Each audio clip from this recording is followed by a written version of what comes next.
हिमालय में रानीखेत के पास उनकी मुलाकात अपने महान गुरु बाबाजी से हुई और उन्हें क्रियायोग की दीक्षा मिली। वह पवित्र घटना केवल लाहिड़ी महाशय के साथ ही नहीं घटी, बल्कि पूरी मानवजाति के लिए वह अत्यंत पवित्र क्षण था। योग की लुप्त हुई या दीर्घ काल तक अज्ञात रही सर्वोच्च विद्या पुनः प्रकाश में लाई गई। पौराणिक कथा में जिस प्रकार गंगा ने स्वर्ग से पृथ्वी पर उतरकर अपने त्रिशातुर भक्त भगीरथ को अपने दिव्य जल से संतुष्ट किया, उसी प्रकार 1861 में क्रियायोग रूपी दिव्य सरिता हिमालय की गुह्य गुफाओं से मनुष्यों की कोलाहल भरी बस्तियों की ओर बह चली।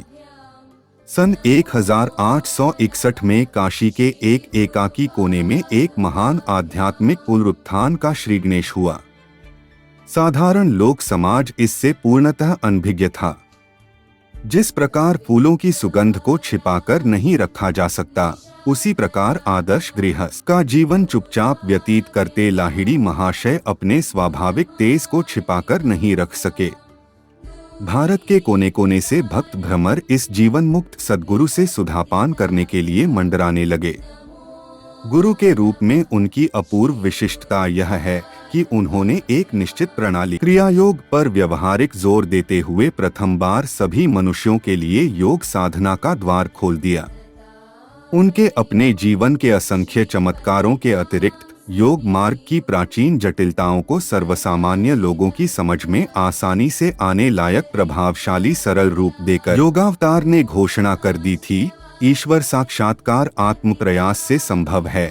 वह किसी धार्मिक विश्वास या किसी ब्रह्मांड नायक की मनमानी इच्छा पर निर्भर नहीं है। जो लोग किसी भी मनुष्य के देवत्व पर विश्वास नहीं कर सकते, वे क्रिया की कुंजी को प्रयुक्त कर अंततः स्वयं अपने पूर्ण देवत्व का दर्शन करेंगे।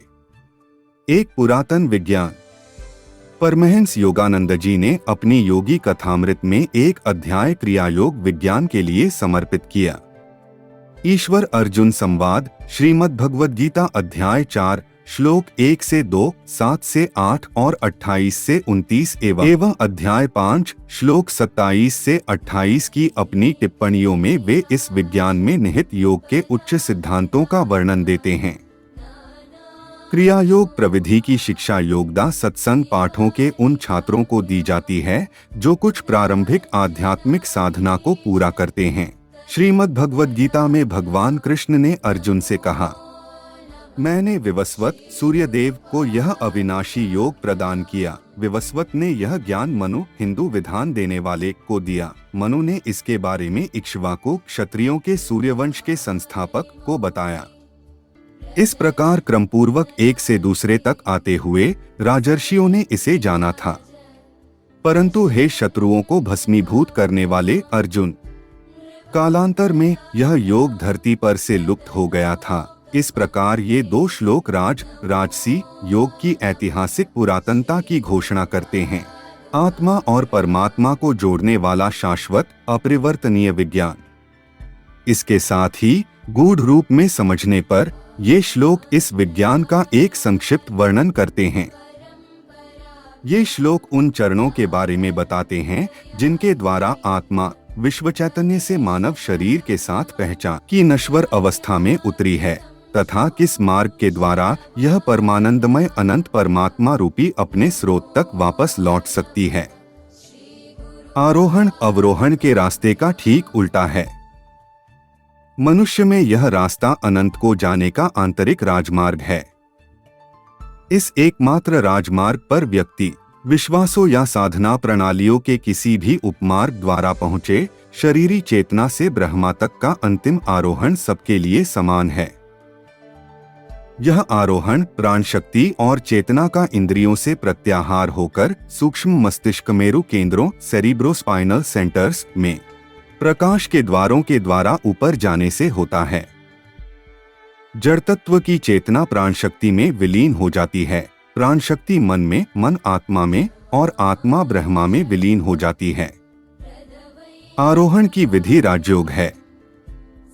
राजयोग का अनंत विज्ञान सृष्टि के उत्पन्न होने के साथ ही सृष्टि में अंतर्भूत रहा है। आधुनिक जगत के लिए एक विशेष विधान। आध्यात्मिक युग से भौतिकतावादी युग में मनुष्य के अवरोहण के दौरान योग विज्ञान के ज्ञान में ह्रास होता है और इसे भुला दिया जाता है।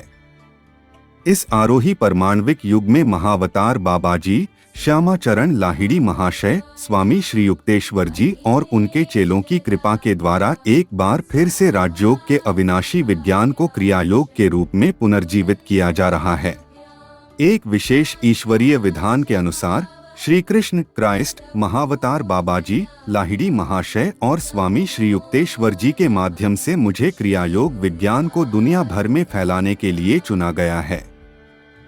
यह कार्य श्री कृष्ण द्वारा बताएं असली योग एवं क्राइस्ट द्वारा बताएं मूल ईसाई धर्म की एकता द्वारा संपादित होना था, जैसा कि योगदा सत्संग सोसाइटी ऑफ इंडिया बटा सेल्फ रियलाइजेशन फेलोशिप की शिक्षाओं में दिया गया है।